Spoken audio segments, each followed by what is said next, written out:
La Fórmula 1 y México siguen alargando una historia que dura ya más de 60 años y que no solamente nos ha dejado grandes carreras y maniobras espectaculares a lo largo de los años, sino que también ha sido una semilla que ha ayudado a competir a grandes pilotos mexicanos a lo largo de las diferentes etapas en las que la Fórmula 1 ha pasado por el trazado de Ciudad de México.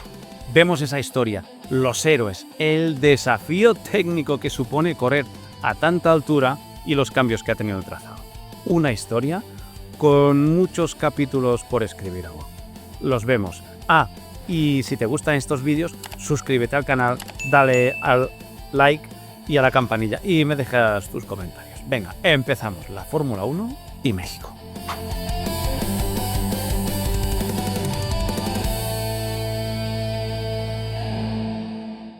La Ciudad de México, ubicada a más de 2.240 metros sobre el nivel del mar, alberga uno de los grandes premios más fascinantes y desafiantes de la Fórmula 1.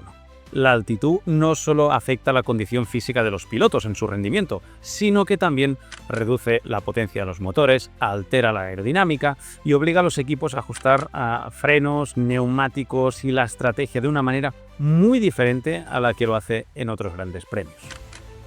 La construcción del primer circuito de Fórmula 1 de México comenzó a finales de los años 50, dentro de lo que era la ciudad deportiva Magdalena Mixhuca.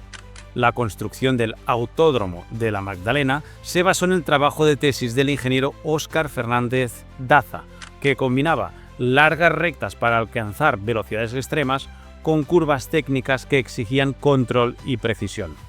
El terreno estaba preparado.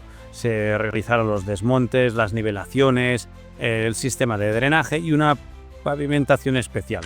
Se construyeron también las gradas, los boxes, los accesos, los estacionamientos, así como las instalaciones eléctricas y de comunicación capaces de soportar carreras internacionales como la de la Fórmula 1.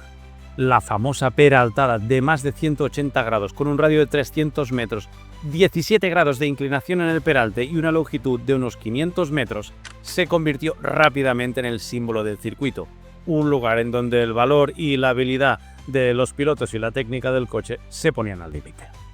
La carrera inaugural del autódromo se llevó a cabo el 20 de diciembre de 1959 con las 500 millas de la Ciudad de México, ganadas en aquel entonces por Pedro Rodríguez, con Moisés Solana en segunda posición y el tercer peldaño del podio para Ricardo Rodríguez.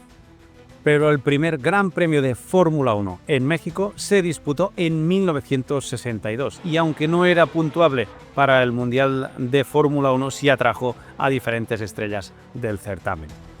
Lamentablemente, la tragedia marcó esa primera edición con la muerte de Ricardo Rodríguez, una de las promesas más talentosas del momento. El piloto mexicano falleció durante los entrenamientos después de perder el control de su Lotus del Rob Walker Racing Team en la peraltada y chocar en un violento accidente con el muro que terminó con su vida con tan solo 20 años.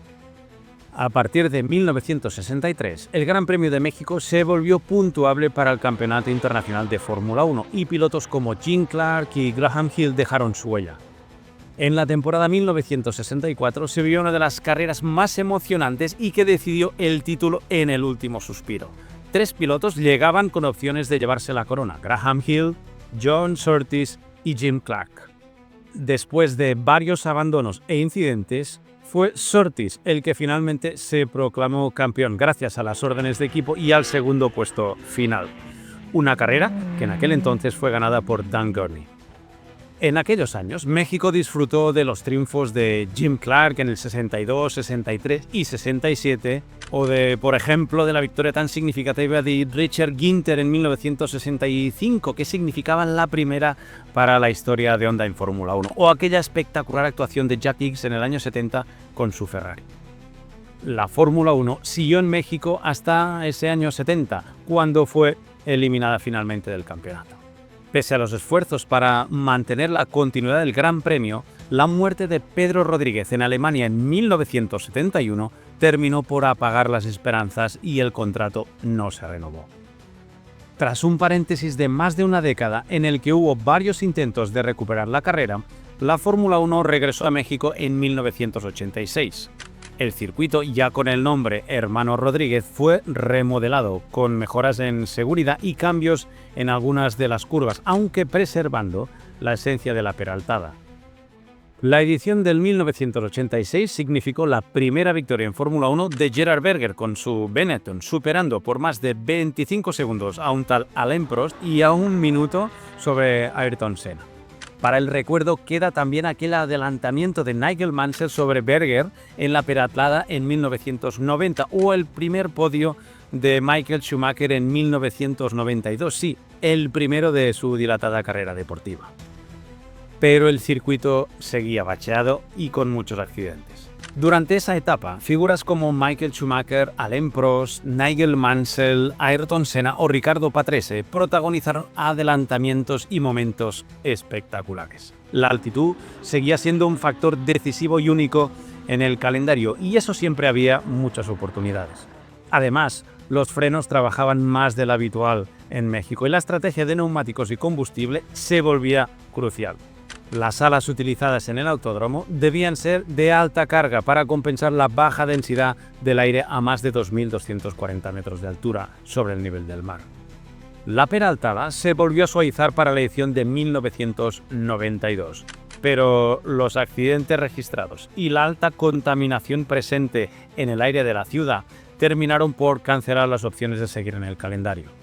A partir de ahí, hubo varios intentos de volver a llevar la Fórmula 1 en México. El proyecto de Matarraya en el 2003, el de Quintana Roo en 2006 o incluso aquellas declaraciones de Bernie Ecclestone diciendo que la Fórmula 1 volvería en 2009. Ninguno de todos estos intentos llegó a buen puerto y no fue hasta ya entrada la nueva época híbrida cuando la Fórmula 1 volvió al Hermanos Rodríguez. El 22 de julio de 2014, Bernie Ecclestone anunció un acuerdo de 5 años por el cual la Fórmula 1 volvía a México a partir de 2015.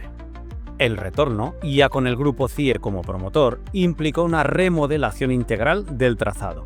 Hermann Tilke lideró el rediseño.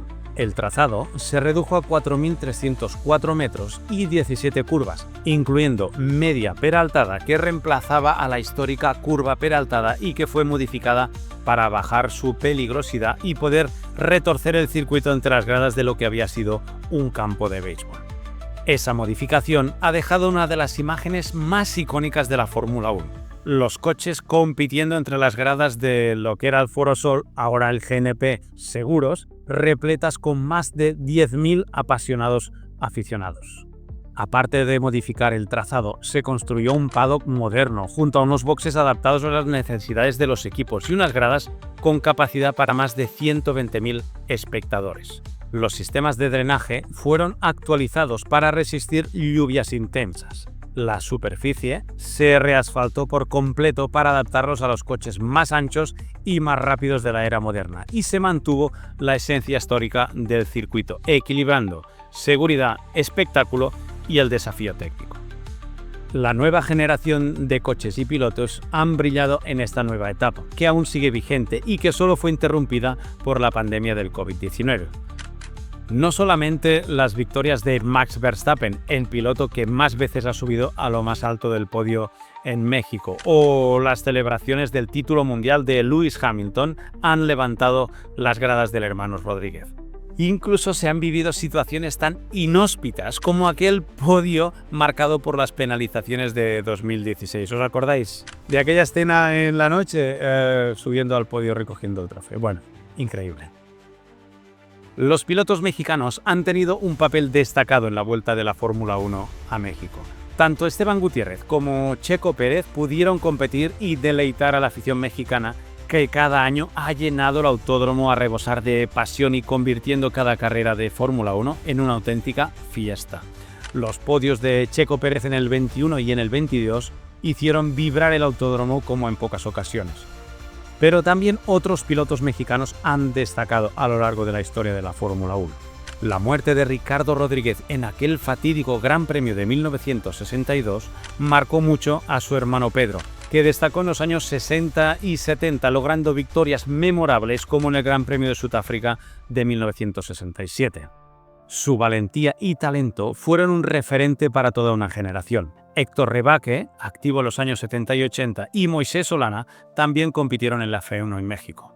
Pero más allá de la competición, México se vuelca en organizar la mejor de las carreras a nivel mundial. El Gran Premio de México ha sido galardonado hasta en 5 ocasiones con el título de Mejor Gran Premio de la temporada. El paddock se convierte en una muestra de la historia, la cultura, el carácter y la emoción del pueblo mexicano. La fiesta se vive en la pista, pero también fuera de ella, en las gradas, en los boxes y en el paddock, donde estamos nosotros. Y no solamente el nombre del autódromo es un homenaje a los pilotos Pedro y Ricardo Rodríguez, sino que cada curva del circuito rinde homenaje a la historia del automovilismo mexicano, como la curva de Moisés Solana, el recorte de Rebaque, pero también se recuerda a figuras del automovilismo mexicano como Adrián Fernández, que da nombre a la curva 12 desde 2016. El circuito es un libro abierto de historia, de técnica y espectáculo, donde la memoria de los grandes pilotos mexicanos se entrelaza con la emoción de la F1 moderna. Que siga la fiesta.